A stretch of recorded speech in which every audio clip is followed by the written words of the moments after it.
Hello everyone, it's Sandra here and it is December 3rd and we are out here with Gilligan. He's coasting at 80 degrees.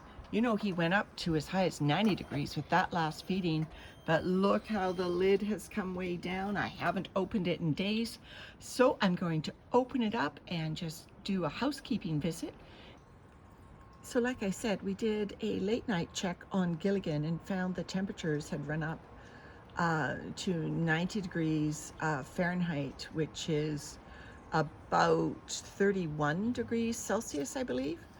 And, you know, that is at the upper limit. Now, this is only in one spot of Gilligan, right where the food was. So the worms are fine. There's lots of square footage here that the worms can move to. Nevertheless, we wanted to make sure. So this was like 11 o'clock at night. So I asked Landon to come out, and we had some tubs. We put tubs out to catch rainwater, and we had some tubs with egg cartons in it. And so I asked Landon, I'll swing you back. I asked Landon to put the egg cartons, which would be soaking wet with chilly rainwater, on top of Gilligan. And I haven't been out here since. So I folded the cardboard in on itself, and I will do the same with the burlap. I will just flip it open, and there are our egg cartons that Landon hurriedly came out and put on the top. Lots of worms right at the top under these egg cartons. You can see some disappearing slipperiness here. Lots of worms. All right, so let me dig down a little bit and see what I can find. So change of plans. When I was digging down through Gilligan, I noticed that the deeper I went, the more moist it was, which is typical, but I decided just to build in some of our beautiful dry shredded leaves into the bottom reaches as I dug down, and then put this wet vermicompost back on top that was full of worms. And by doing that, just mix, invert the dry with the wet. And but I also realized that that would have introduced oxygen into those lower reaches, which is good, keep it away from anaerobic conditions. But I am now concerned that this temperature is going to go higher, and it's actually even higher than 80 already. So I am just not going to feed Gilligan today. I'm just going to leave it venting like this with the lid open and keep a very close eye on that thermometer. So I'm out here the next morning after the big stir, and it's 82 degrees Fahrenheit, so about 28 degrees Celsius. So it has come up in temperature.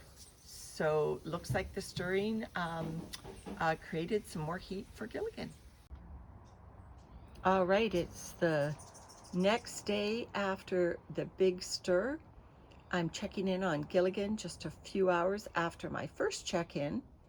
Don't let the sun deceive you. It's a cool day today, and Gilligan is sitting at about approximately 29 degrees Celsius or 84 degrees Fahrenheit. So I'm going to open the bin and take a look. We have worms traveling on these layers of egg carton that I've exposed here. So I'm sure I'll find more when I dig down a little bit. So yesterday I stirred up some of the more moist material that was down underneath Gilligan and put it up on the top. It was full of worms. So these more solid chunks, if you like, were down where the original layers of 50 egg cartons were, and worms were hanging out. They love it down there. But you can see I've even brought up scraps of those original egg cartons from down below. The worms have vacated this area now. You can see these really moist lumps that I brought down from the very lowest layers, which obviously introduced some oxygen to those lowest layers, and that's why we've got more composting action today.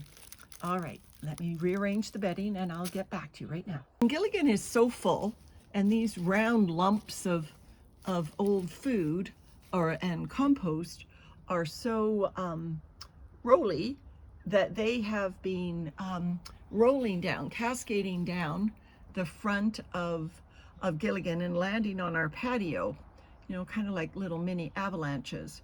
And I just want to tell everyone what I learned from London Worms and Garden, who did some great vermicompost videos.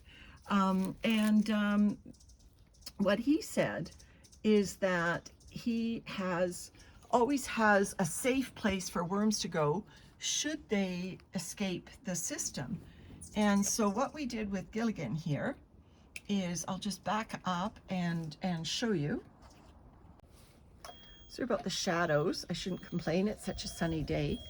So we have layers of cardboard and actually even some leaf litter right underneath Gilligan. So should worms crawl out of Gilligan and just want to escape, they're going to go down to multiple layers of corrugated cardboard. So they will be just fine, and there's a seed heating mat under Gilligan, so they'll be nice and warm for them, and probably a little bit of moisture.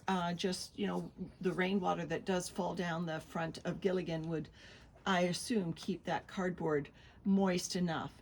And then on the ground, now it's not right on the patio, but we have some of these old hanging basket liners, some old egg cartons.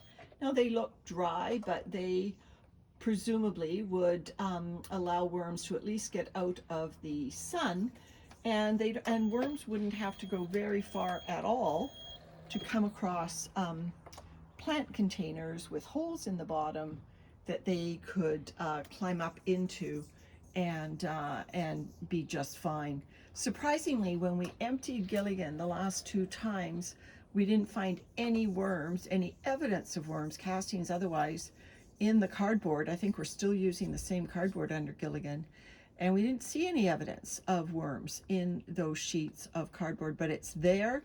Even more cardboard over there next to Gilligan on the patio if they need it. So that was London Worms and Gardens who gave me that tip, so that if you have a bin where worms are apt to escape, having some place for them to go where they'll be fine, and if you want to, you could retrieve them, is a good way to go. So this is just some of our food scraps. It's unfrozen, but it has been pulverized in the food processor, not to a puree, but just broken down a bit. There's some grape stems and whatnot. So this is a slower food for Gilligan than the pumpkin puree I've been giving him. I'm not expecting this to heat up as much. He doesn't need any additional heat right now, but I'm going to put this food in these egg cartons, and hopefully that will keep the worms attracted to these egg cartons, and also build up a little bit of a gentle heat. So giving Gilligan some raw food, raw unfrozen food that hasn't been finely pureed, is a good way to keep the heat moderate. And then again, just sprinkle a little bit of the living material on it. Now this living material has both carbon sources and microbe sources, so this will create the heat by putting a little bit of the living material in there. And I'll just put some of the drier leaves that are around the edges on it. By putting some of the living material as well as some carbon, of course the egg cartons are carbon, I expect this little area to be some gentle heat for Gilligan. And you know, he's hot enough today, but I don't know how long that heat will be sustained, and this should start cooking in a day or two and be another little pocket of heat for him. All right, so I'll put the egg carton lid on him. Like, remember, I saw worms. See, there's worms all through these egg cartons. So on they go. They love them. The egg cartons retain their moisture so well. I think that's one of the reasons they're such a great addition to a worm bin. And then the worms are already getting into these upper cardboard layers. So there's a little one right on the top here. So I have to be careful when I'm in my bin not to dry these cardboard layers out. Oh, and I guess I've got 2 more egg cartons, if I can reach them, that need to go on the top. All right, everyone, I will pack Gilligan up, and that's it for today.